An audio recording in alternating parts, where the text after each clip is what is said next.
ఈ క్రాంక్ అయితే ప్లే వచ్చింది. ఈ క్రాంక్ ప్లే మొత్తం వల్ల అయితే బోర్ అయితే కొట్టేసింది టోటల్గా. మనం కొత్త క్రాంకు కొత్త బోర్ అయితే వేసుకుంటున్నాం. ఇది పాత బోరు, పిస్టన్ రింగ్లు అని కలిపి వచ్చేస్తుంది. క్రాంక్ సెట్టింగ్ అయితే ఎక్కిచ్చేసా.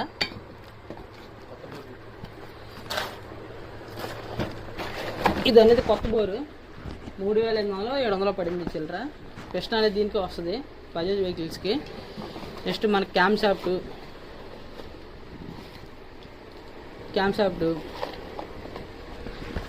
క్లచ్ చేసంలో అయితే నేను డ్యూక్ 200 అయితే తీసుకున్నా. క్లచ్ బెల్ ఒకటి రావాలి.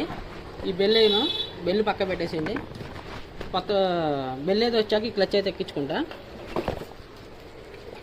దీనికి ఇది 200cc సేమ్ క్లచ్ ప్లేట్లు అనేది డ్యూక్కి దీనికి సిమిలర్గా అన్నీ అయితే ఒకటే.